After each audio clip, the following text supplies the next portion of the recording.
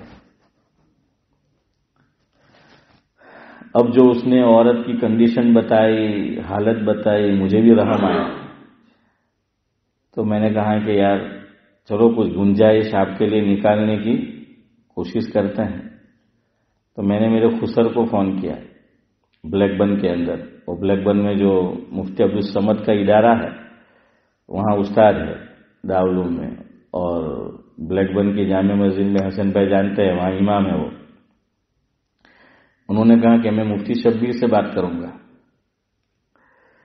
کہ وہ ساری ان حالت میں نے سنائی، میں نے کہا یار مجھے بھی ترس آ رہا ہے، رحم آ رہا ہے، کچھ کرو ان کے لیے۔ خیر بہرحال چلو وقت ہو جائے گا، اس تفصیل میں اب نہیں جاتے، پھر کسی موقع پر سناؤں گا وہ کیا ہوا۔ تو بہرحال بڑی سخت جو ہے وہ کنڈیشن ہے، مسلسل جو ہے وہ روزہ رکھنا پڑے گا، مسلسل۔ ہاں یہ گویا کہ میں اور آپ نے اللہ کے فرض کے ساتھ کھلواڑ کیا، اللہ کو یہ پسند نہیں ہے کہ جان بوجھ کر کوئی عذر نہیں ہے تو میں اور آپ اللہ سے کھلواڑ کر رہے ہیں۔ نماز کے اندر بھی اسی لیے دیکھیے، نماز میں اللہ نہ کرے کوئی ہنسنے کی وجہ سے، آپ کو میں نے بتایا تھا کہ وضو کس سے ٹوٹتا ہے، کوئی چیز بدن سے باہر نکلے، ہے نا؟ بتایا تھا ذاکر بھائی کچھ دنوں پہلے کہ حضور نے فرمایا بڑا اچھا فارمولا یاد رکھو، روزہ ہمیشہ ٹوٹتا ہے کب؟ جب باہر سے کوئی چیز باڈی میں جائے، اور باڈی میں بھی شعیب بھائی کیسے جائے؟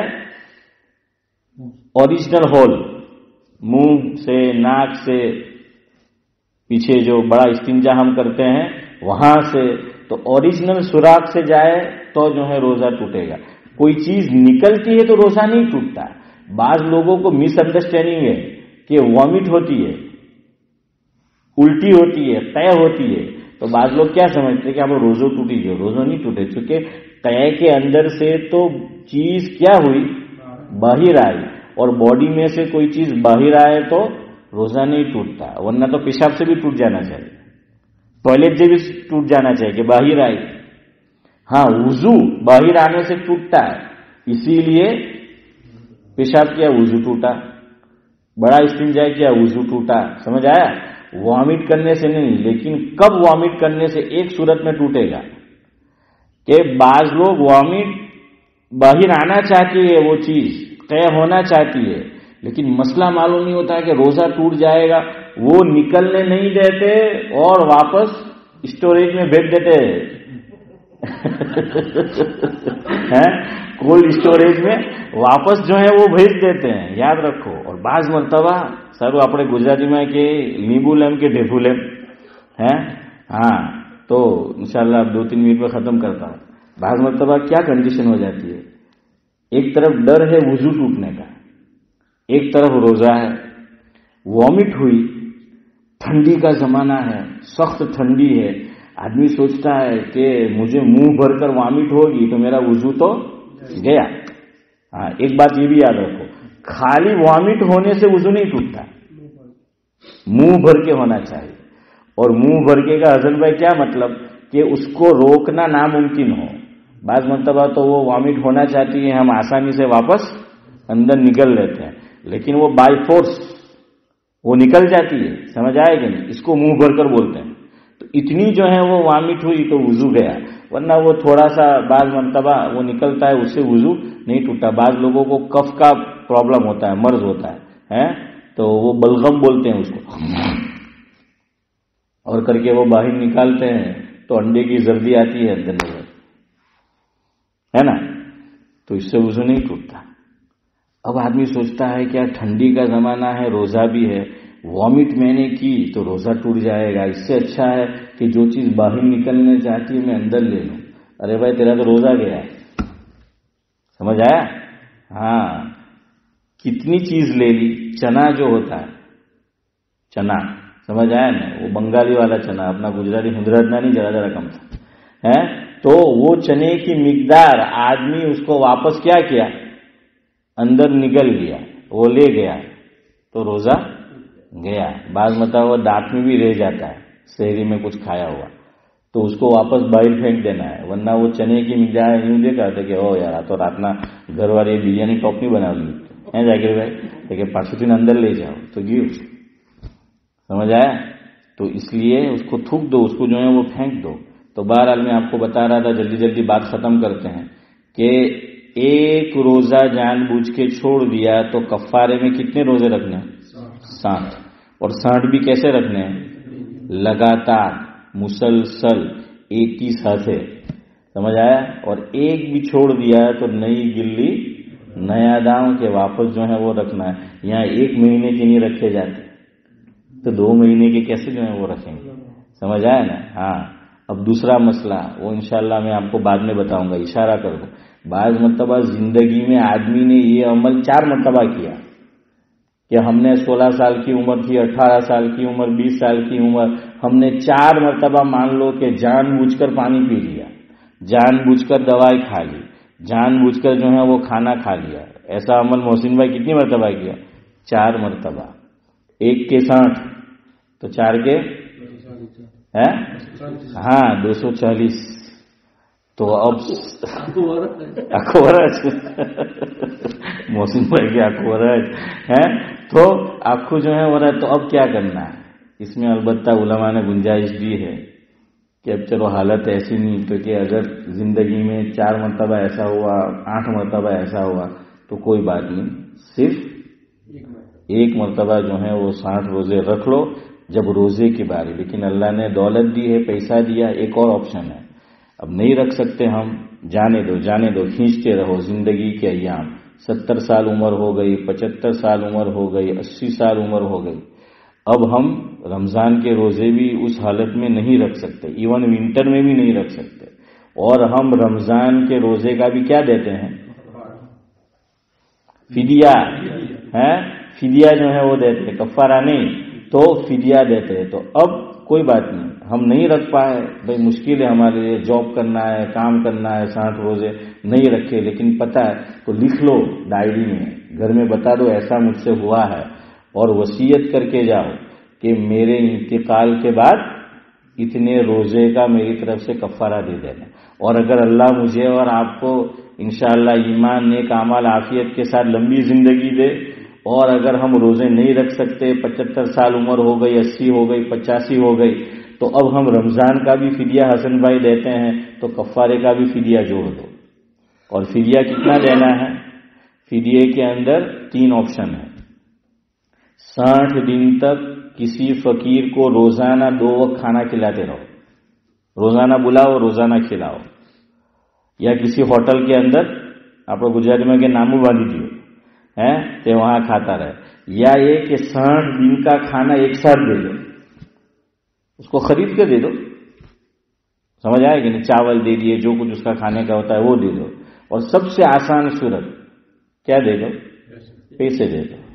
ایک روزے کا کفارہ فدیہ سب ایک ہے، صدقۃ الفطر کی مقدار۔